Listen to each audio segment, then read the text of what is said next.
Is that better? Yes, there we go. Okay. Good morning, everybody. So thanks for being here for this conversation.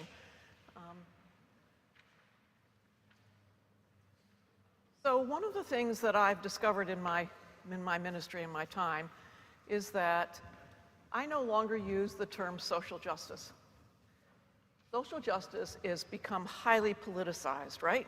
You hear it all the time, and it immediately creates, I think, some complicated thoughts and feelings.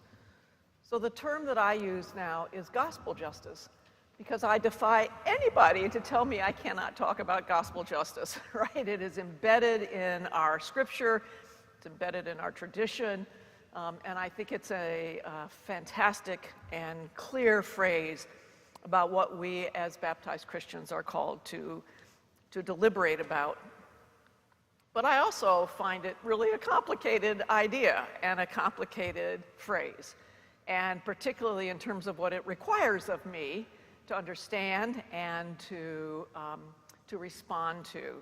So I think that today I really want to talk about gospel justice hide and seek, and to have some fun talking with you about what this is and about how it might matter to you in your world. So the first thing I want to start out with is, when you hear that term, gospel justice, what are some of the things that come to your mind?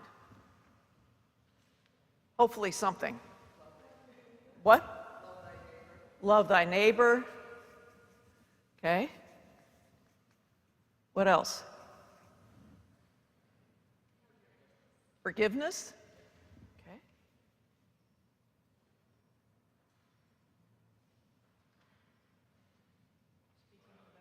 Say that again. Morality.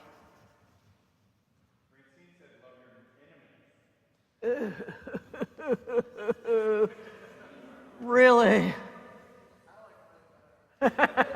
Most of us do. Joe, protest. Okay.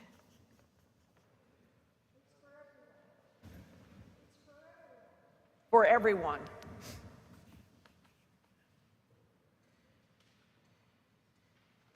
Okay.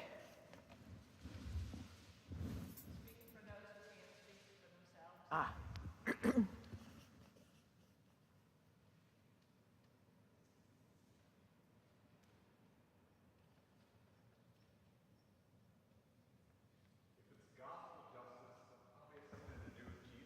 You think?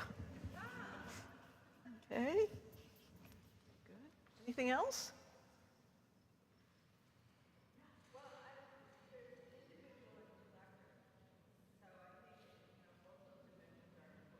Okay, so there's individual gospel justice, and then there's collective?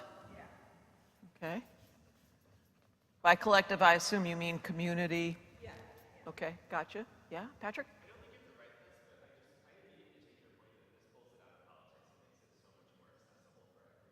Okay, got it. Okay. Okay. Why not?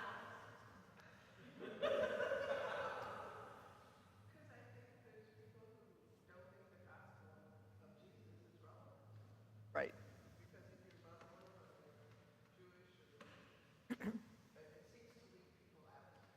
Gotcha. It's a complicated phrase, for sure. I think what I think about it, though, is that what it does draw up out of us, it gets us out of the political bifurcation. And so maybe we need to even be looking for a different phrase even than gospel justice. But if I'm here and I'm up there, you're going to be hearing about gospel justice. And maybe out there we need to find different language, right? Maybe you're right about that. So one on your sheet is the Micah passage in your booklet of stuff. So let's quickly go over that, because I do think it begins to give us a sense of just exactly what gospel justice is, and much of what you have been willing to say out loud and might be contemplating internally, I think is present in this particular passage. So, Micah 6:8. He has told you, O mortal, what is good, and what does the Lord require of you but to do justice and love kindness and to walk humbly with your God. The Lord requires 3 core actions based on this passage: to act justly, in other words, to uphold what is right in the eyes of God, by the way, not necessarily in your eyes, but in the eyes of God. What does God deem is right? To love mercy, which means to actively practice kindness and compassion, to exhibit that in the ways that we speak and we act. And to walk humbly with your God, which means to maintain a submissive but close relationship with him. It's about who's actually in charge, right? Am I in charge? Well, yeah, but not really. Who is ultimately in charge, and how do we walk humbly with God? These are key aspects of this requirement. This Micah passage is probably one of the most profound readings about justice. And these key aspects of the requirement to do justice, this involves taking active steps to ensure fairness and integrity in all dealings, rather than just passively avoiding wrong. In other words, it is something that compels us out of our passivity into actually doing things that ensure fairness and integrity. That's what justice is scripturally. To love mercy, in the biblical sense of this, it actually goes beyond just showing kindness. It means having a heart that is moved by the suffering of others and actively seeking to bless them.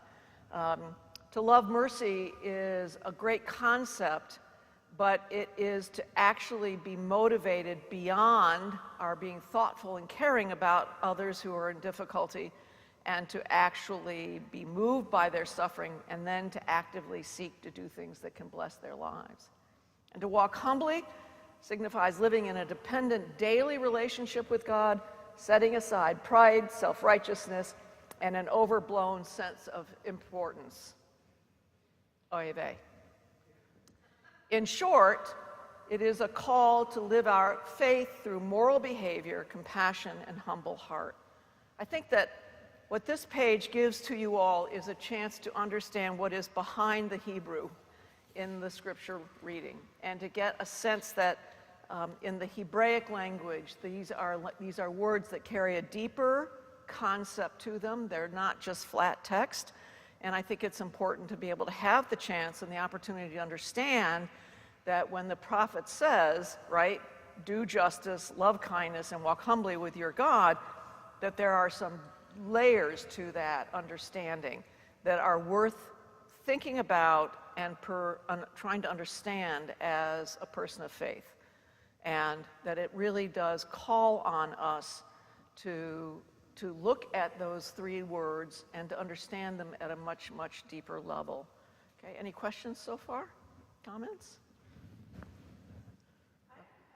Okay.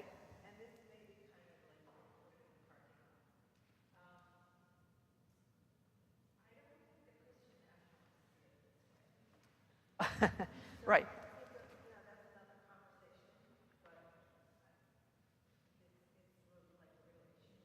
Correct. So Lindsay's comment is that white Christian nationalism doesn't necessarily see it this way.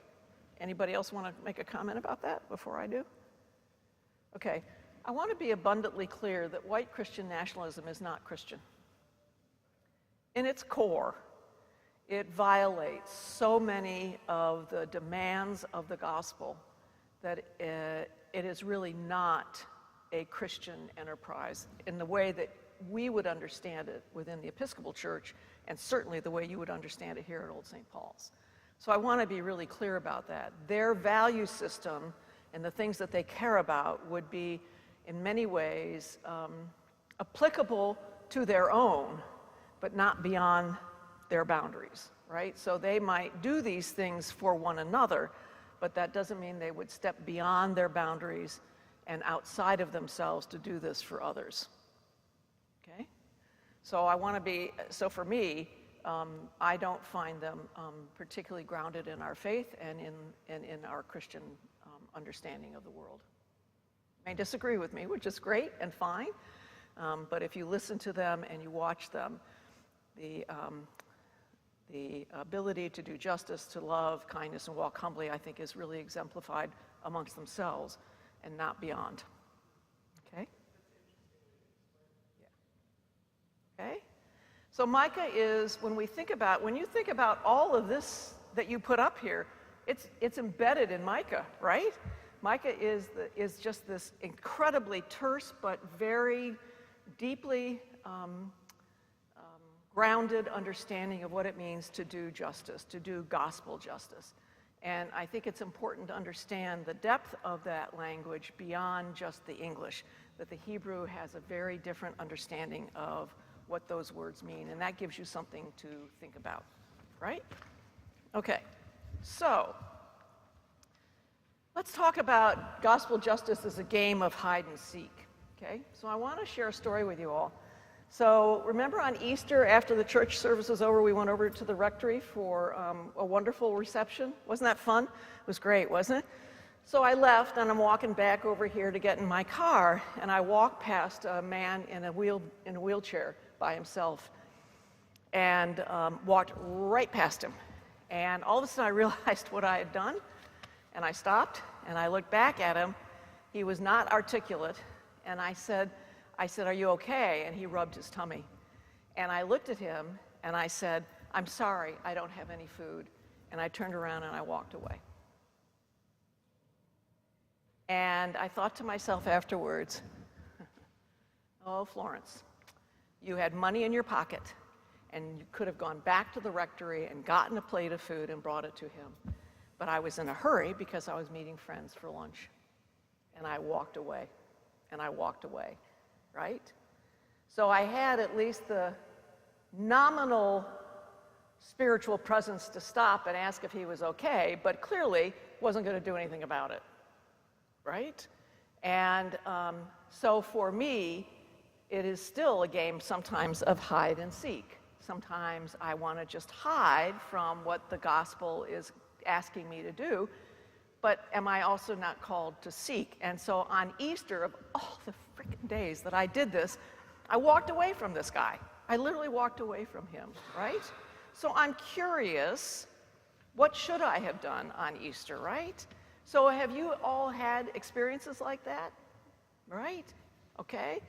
When do you hide and when do you seek? So are you willing to share any of those? When we're in a hurry, right? Right. Competing obligations. Right. Really, yeah, that's part of it, isn't it? Yeah, when we don't know who it is we're helping, we don't know how legit it is, how honest it is, right?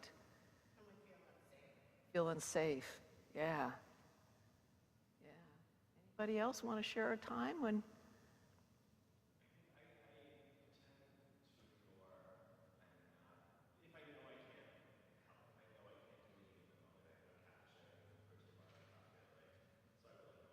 Right. Yeah.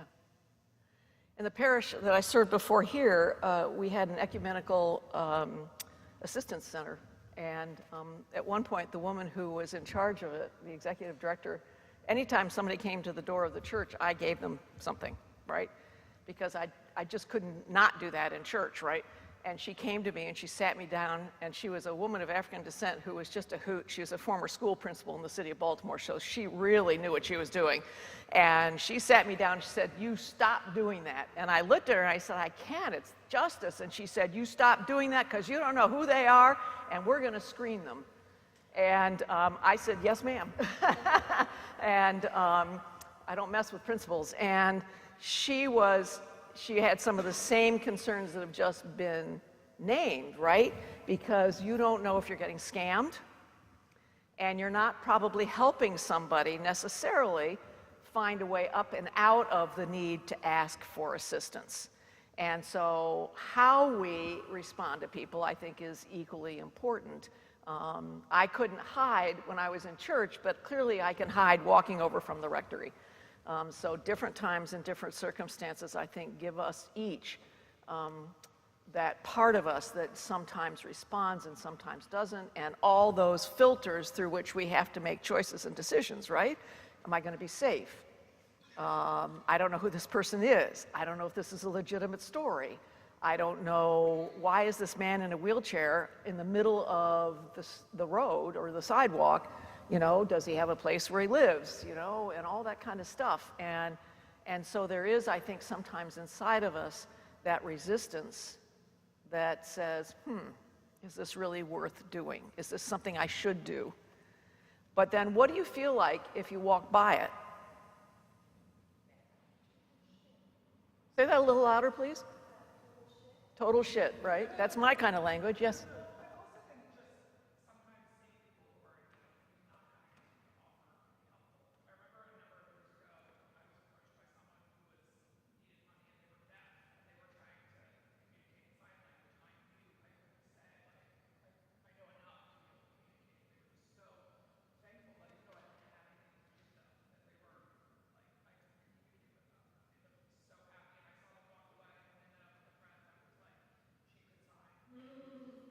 Right. That's a pretty amazing story, actually. How lucky that she ran into you, so a deaf person runs into you who can actually do a little bit of sign. That's pretty amazing, yeah.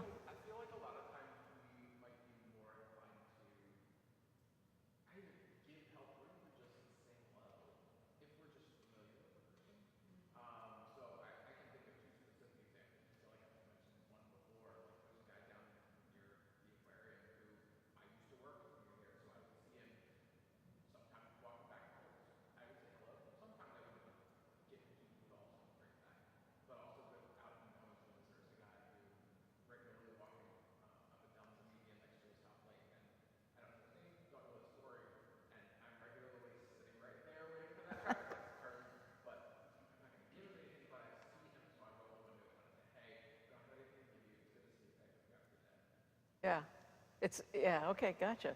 And part of what the story you're giving is that it matters that they are seen, right? I mean, think about it. When you are having a difficult time, sometimes it's really nice when somebody walks up to you and says, "How are you doing?" You know, and makes that personal connection. Mark? Totally try to look people in the eye and respond, but I've also been counseled by multiple social workers to not give money directly to people on the street to go serve at Our Daily Bread or give to organizations. Do I feel guilty? I'm in my clergy collar passing you by. But some of the professionals say don't do that. Yeah, like my principal. Yeah, I gotcha. Joe? So one time me and Christina were driving out into Can you all hear him okay? the Towson area. Me and Christina were in the Towson area, and there's this guy out there with a dog. So that kind of inclined us to help him and all that. So we gave him some money. He was very grateful, and he was actually so grateful that we ended up going to Target or Walmart or something like that to help him like a whole bunch of food and stuff like that, and got him more, you know, a little bit more money like for a place to stay and everything. This was months ago. We've never seen the guy again. So very much, we're hoping that that kind of help and kind of stability for, you know, even just that weekend, maybe help him going forward. But like I said, we've not seen him or the dog again, so we kind of hope that, you know. Yeah, I gotcha. I gotcha, yeah. I think culturally for 20, 30 years, we all become more isolated from each other as people. And it's harder and harder to connect with people you might trust or know or see. So when it's an unfamiliar, it's even harder. And we're less prepared for those interactions. And we're less knowledgeable about what we should do or what we should say. And as such, it is easier to walk by because you don't know how or what to do and you're insecure in yourself. You've lost your confidence. So just trying to have that interaction when you've got other circumstances later on top of what's happening where we become more isolated from each other just in day-to-day lives. It's just really hard. Yeah, I get that. I think that's probably really, really wise, yeah. Lindsay? Sometimes it's hard to know how involved to get. We had a guy living at our picnic table next to our house for 6 months, and we tried to help him our whole block, tried to help him, and he sometimes responded as militant, but then we found out that he found an arbor, and we all felt terrible because we couldn't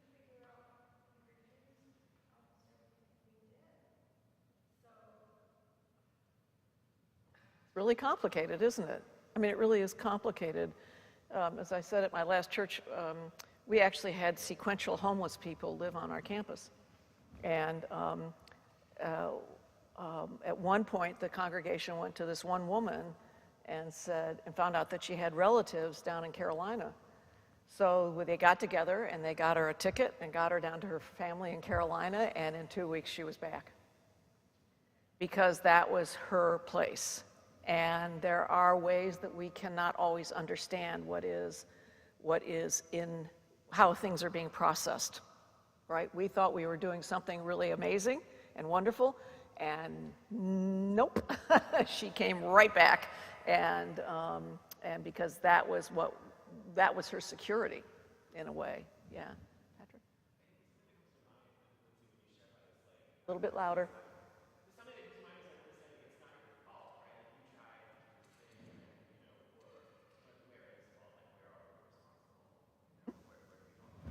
You bet.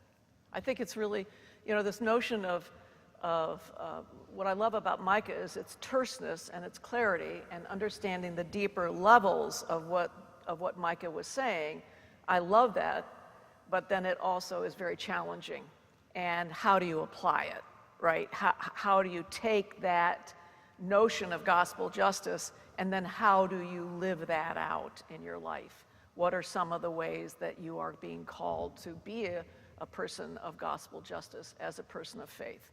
And what I love about our comments today is that all of us live in that conflagration of different feelings and thoughts. There's that part of us that says we should help everybody all the time with anything that we have. And then there's the cautionary side of us that says, well, maybe, maybe not, maybe that's helpful, maybe it's not helpful. And then there's also just that whole sense of what it means for us spiritually, right? Because I want to also say this is not just about acts of kindness, it's also about how do we then embrace what it is that justice calls us to? What is it that God's calling us to, so that we can continue to feel that we're in right relationship with God, right? I want to be in alignment with God. I don't always do that very well, but I would prefer that was happening. I think, and I think it's really hard to know, as we are people of faith, and we're trying to live gospel justice, because I think it weaves its way through the whole of scriptures. It's not just Micah. And if that's what we're called to do and be, particularly as baptized Christians, how do we grapple with that? How do we even understand what justice is? Micah helps. How do we live with the opportunities that we have or we avoid? How do we make choices and decisions that are going to be ultimately thoughtful and ultimately productive, right? And how do we live then with how we have conversations with God about what it is we are choosing to do or not do? And is God sitting up and say, Flo, you walked past that guy and you didn't give him any food from the rectory. What the hell were you thinking, right? And so I think that those are all really kind of complicated things. And so my hunch is, and I'm delighted, by the way, I'm not the only one in the house today who feels like this, who plays a game of hide and seek when it comes to gospel justice. I think it's really helpful to hear that from all of you, to know that I'm not the only one who does that dance. And sometimes I do it well, and sometimes I don't do it well at all. So how does that impact me then as a person of faith, right? Okay. So that brings me then to the idea of establishing if Micah is right, then maybe what we really need is a resilience toolkit. Maybe what we really need is a way to begin to think about how we do gospel justice, right? In a way that is not just abstract, or it's not just just because of what we think God is asking us to do. It's not abstract. It's also not happenstance. Maybe to help us in those times of conflict and contradiction, maybe having a resilience toolkit can help us begin to find a way to address that. So the next sheet is something called Perplexity. Perplexity, by the way, is probably one of the best AI sources. It's in terms of accuracy. And so I just want to bring this to your attention because I think one of the ways that we begin to establish a resilience toolkit is when we begin to think about gospel justice as layered. Gospel justice is about layers. And I think that this kind of helps. So layers of gospel justice usually refer to looking at Christian justice through several interconnected levels, moving from a narrow or fragmented view to a fuller, more integrated one. So I think that layers really is my path to understand what it is I need to do at any given time and in any given way, right? So layers, they mean that justice in the gospel is not just one thing, for example, legal fairness or personal charity, but a series of deepening dimensions that belong together in Christ, not in competition, right? So what that means is that as you think about doing gospel justice in various layers, it's not about one is better than another. They're not competing with each other. They are all ways in which gospel justice can become something that we engage in. So here are some different layers, right? Retributive forensic layer, God's justice in judging sin and in justifying sinners through the cross, right? God is the just and justifier. In other words, there is something about God and doing gospel justice that has zero to do with us, right? And when I walk by a man in a wheelchair and don't bring him food, at one really important level is that God is the one who, through the cross, is our justifier. Restorative, redemptive layer, the gospel not only forgives, but restores. Justice is about making people and relationships whole, not just balancing a legal ledger. In other words, it's not just about an act, it's also about how we are helping people be restored to their best selves, right? Sometimes people are open to that, and sometimes they're not. Sometimes you can pay to get them to family, and they turn right around and come back and live on your property. And there's not much you can do about that, okay? So I think that it's really important that while we talk about restorative, we're also talking about what makes relationships whole. And I would submit that when that woman came back, what made her whole was living on our property. We just didn't get that. And so we were more attentive to how we helped her, okay? Relational communal layer, justice is as right, mutual relationships in the new community or church where distinctions of status, ethnicity, and gender no longer define worth. In other words, now you're beginning to look at who is the scope of who we are to help, right? What is the scope of who we are to attend to? Do we attend to people who look like us? Do we attend to people who are different from us? How do we begin to understand how gospel justice is distributive? And I think that we begin now in this to begin to say, all right, maybe we need to be looking bigger, broader, and more pervasively. Structural social layer, justice as confronting and reshaping social, economic, and political structures so that the poor, marginalized, and oppressed can genuinely flourish. In other words, it's more than, right? It's more than just giving somebody some money or giving them some food. It is about how do we help the structures of our world be more effective for people who are in trouble. And that is not the same thing as going to do, one of the things I love about what Old St. Paul's is we go to Our Daily Bread and we help. And Our Daily Bread screens people who are coming there. You know, they're very smart, Our Daily Bread, okay? This is another layer that says we also need to, wouldn't it be great if we didn't even need Our Daily Bread? What could we do to help our structures make it possible so that you don't even need Our Daily Breads anymore? And then, of course, there's the eschatological layer, of which we have nothing to do with, the final making right of all things in God's kingdom, whose perfect justice and peace are finally realized. That's when the world is brought to its fullness, right? So why do layers matter? Well, I think it exposes thin layers, thin notions of justice, right? It's only legal, or it's only individual, or it's only social. And that is important and essential, whether a person is starving to death, has no place to live, right, is out there in the snow. All that kind of stuff is essential. But if for justice to really finally happen, it needs to go beyond that.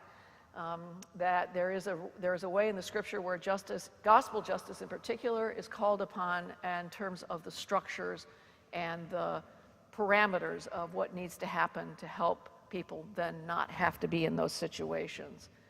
To tie all Christian justice work back to the heart of the gospel, God's relational response in Christ that redeems people and reorders human life towards wholeness, and to emphasize that personal salvation, church life, and social transformation are different expressions of the same gospel justice and not competing agendas. I think what's really important about this is, and by the way, I reject that thing about personal salvation. Last I checked, we cannot earn our way into heaven, right? God is pretty clear about that, right? Works righteousness does not get you into heaven. What gets you into heaven is God's love, and that God will not turn away anyone, okay? God does not create and then turn God's back on creation. So that one for me is pretty tenuous. But I think the purpose of layers is that it begins to give us a perspective that says, oh, all right, there are different things that I can do in the pursuit of gospel justice that are all of equitable value. They all have equitable value, and if I'm not doing this, then maybe I can do this, right? And so when we begin to think about how we want to respond to gospel justice and to the situations that we see in the world around us, both literally and also just pervasively, how do I struggle with it when I choose to do justice and when I choose to walk away from it? How do I deal with that, right? And so thinking in terms of layers, I think, really does help when we begin to think about what it is that I need to do in terms of a resilience toolkit. Does that make sense? Right? Okay, so let's talk a little bit, I want to talk a little bit more about what some of those layers are for us as people of God. And these are the layers I want you to be thinking about, okay? The first one is, there we go, okay. The first layer for us, I think, is the gift of prayer.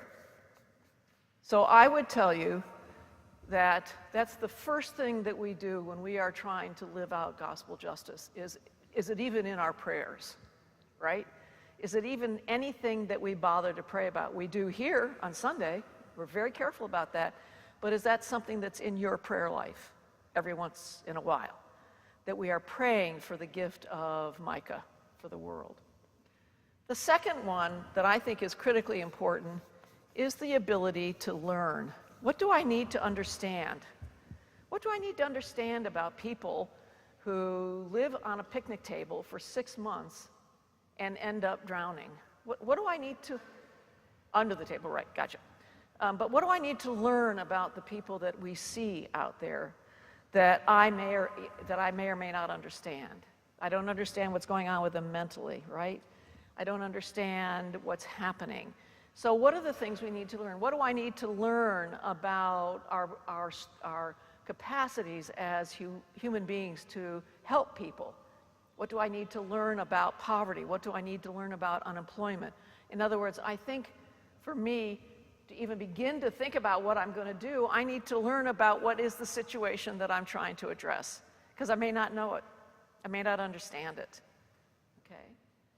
The next one is, the next step, I think, in this is when we start making financial contributions, right?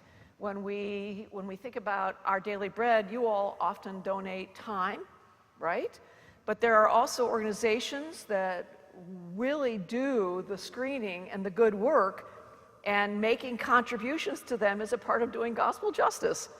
And so that also is another layer that we can be involved in that really means that we are helping the very people who know best how to deal with it way better than I do, right?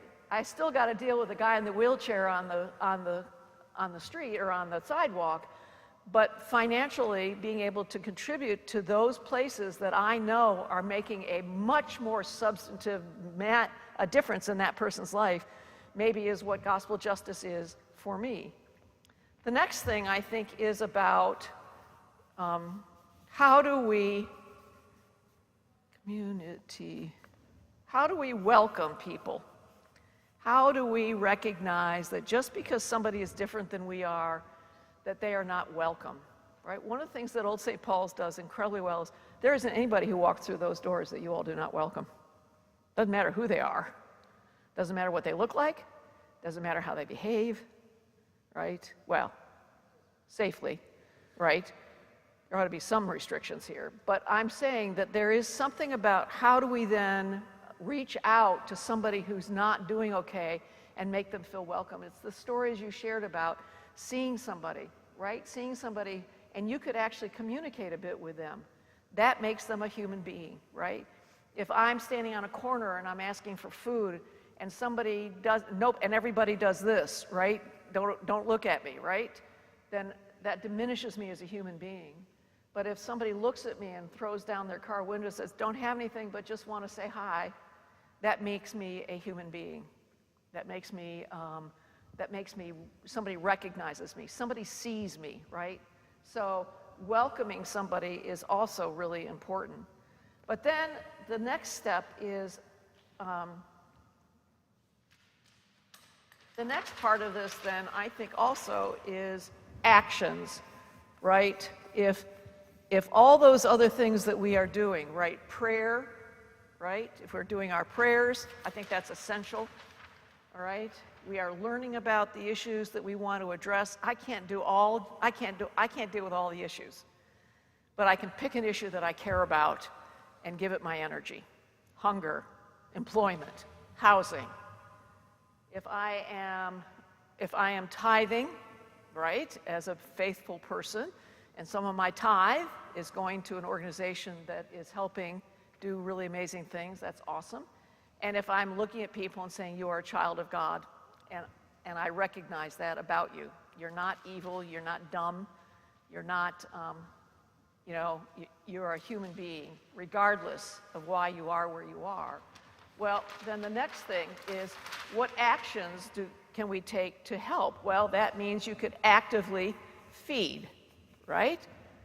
Like our daily bread, right? So you can also have in your car,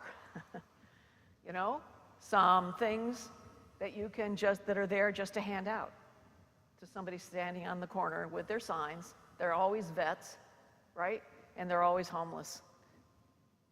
Not being judgmental could be quite true, could be absolutely true. Or, for example, I carry brochures in my car that send people to an assistance center. So I don't give them anything, I don't give them money or food, but I give them the brochure and I say, if you go to this place, they'll help you. I don't know if they ever go, but that's one thing that I can do to help. So actions that allow me to have sometimes food in my car, canned goods in my car. I'm not going to hand them the whole bag, I'll hand them one thing, right? All right? Another thing is to help clothe, right? Where can you help provide clothing for somebody, particularly in the winter when they're out and they're homeless, right? And then there's just a whole lot of other things, right? What I call the et cetera category, right? The things that you can think about that allow you to take an action, to step out and do something more tangible, all right? And then the final place, the final level that I think is really important is the political and the legal. Because in the final analysis, unless we are attentive to that, things are never going to change. Things just aren't going to change. And the kind of pervasive help that people need requires that kind of legal and political help. Well, that may or may not be my forte. I'm a political science major, by the way, and it still may not be my forte, okay? And so there are, I think, once you start thinking about gospel justice and what it is that Micah asks of you, I need a resilience toolkit. Otherwise, every single time I encounter somebody or something, I am playing hide and seek. And the opportunity for playing hide and seek is much more pervasive now. It's much more pervasive. And so for me, I need something to help me get out of the conundrum about whether I'm hiding or I'm seeking. And that's the purpose of a toolkit. And so the perplexity sheet, I think gives you some sense about layers. And then I think in our spiritual world, these are some of ours. Prayer. You know, does prayer matter? I hope you think so, right? It may not feel like enough, but prayer matters. What do we need to learn? Where do we need to contribute? How do we make sure that we are seeing people as human beings and children of God, no matter who they are? And then what kinds of actions am I willing to take? And it doesn't mean I have to do it every day, but what action, and that means that I'm willing to do this. So when I'm confronted with this, I don't feel badly if I don't do that. I feel okay because I'm doing this, because I can't do it all. I just can't do it all by myself. And a congregation can't do it all. So you begin to decide what you're going to do, right? But then I think we are, if you're thinking long-term and you're thinking about real resolution and the kind of gospel justice that Jesus preached, you're beginning to look at the political and legal structural systems that need help. And so what can I do to do that? Well, maybe that means I join an organization that is engaged in that, right? Maybe it means that I go to a protest, right, that we mentioned on the front page. Maybe it means that I get in touch with my representatives and I say, what the hell are you doing, right? And so what is my role? I'm probably not very good here, right? Joe's the lawyer, I'm not, right? But maybe I need to be thinking about how justice impacts political things that are happening and some of my choices and some of my decisions, okay? Questions, comments? I'm hoping that helps a little bit. Lindsay? I have a struggle, and it's kind of in the, like the political policy arena, that there seems to be a movement in the country towards privatizing, social services. So that, we have big communities and let the big communities do it, volunteer communities. But to me, if we make this a public policy, it says that you have a right to something. And if you put it in the volunteer, it's like, oh, you people feel like giving. So that's a real struggle for me. Sure. And I get that. And that's why I think sometimes it's really important, if that's a part of how you feel, that's for me why it's important for me to be connected with an organization who sees that conundrum and wants to resolve it so that it doesn't become just based on churches picking up the whole thing. I can't do that myself. I can flap my lips pretty well, and I actually know my characters that represent me, but that doesn't mean that I don't need the force of an organization to help me. And so that really that works for me. Do I do anything? Sometimes I just send a donation to the organization and say, go for it, right? I don't necessarily show up.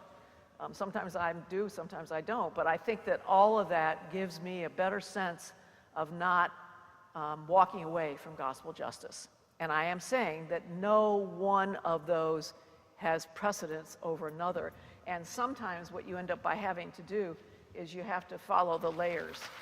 You start here, and then you wander your way through those and find the place that seems to make the most amount of sense to you. But I find that if I don't have that, then every time I walk past somebody or I drive past somebody, I'm going to be thinking, oi, and I'm not going to feel very good about me, right? Okay, so I want to end with a couple of things here. Another sheet that you have is something called the benediction sheet. Charlie Price was a professor of mine at Virginia Theological Seminary. Wonderful character. And this is a benediction he wrote in the fall of 2009. And I want to end with that, and then I've got a 3-liner I want to say to you all, right? So this is Charlie's sense of what it means to spiritually try to embrace what is gospel justice and what is our role as baptized Christians and what is it that we find that we think we can even contemplate doing, because I can't contemplate doing everything. And if I feel like I have to do everything, I'm going to end up doing nothing. I need to know that God is doing this with me, or I'm doing it with God. Probably more appropriate, okay? But I need to know that or I won't do it. The Lord be with you in all the places where you go. Go then. Go where there is ignorance. Go where there is need. Go where there is danger. Go where there is pain. Go where there is narrowness. Go where there is fear. Go in courage. Go in doubt. Go in the wisdom of knowing and the wisdom of not knowing. Go in strength and in the strength of weakness. Go in the joy which overcomes sorrow and in the love which casts out fear. Go, and the blessing of God go with you. Amen. In other words, we don't do this perfectly. We don't do this perfectly, and we don't do it because we really have it all together. That's just not who we are. And what Charlie Price is asking us to do is to recognize that when we start contemplating what it means to do gospel justice, we are doing it in a way that is both and, right? It's paradoxical. It's just paradoxical, right? So when you leave, I want you to think about this. Contemplation is important. Prayer is essential. Action is necessary. Contemplation is important. How do we contemplate what we want to do? Prayer, essential. Action, necessary. At some point, some action. We don't have to be voluminous, but a resilience toolkit helps us then try to live into what it means to be baptized Christians and to live out this concept of gospel justice, which is really, really important. Questions, comments? Yeah.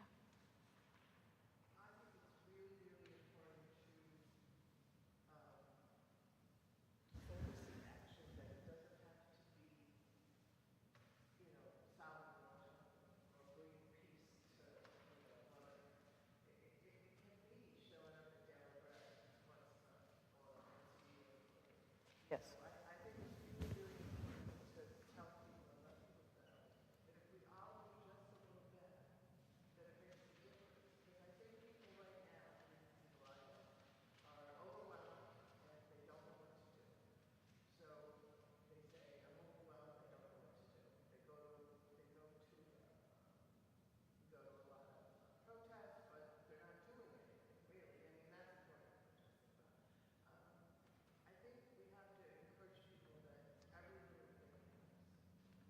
I think it's really, you know, when I'm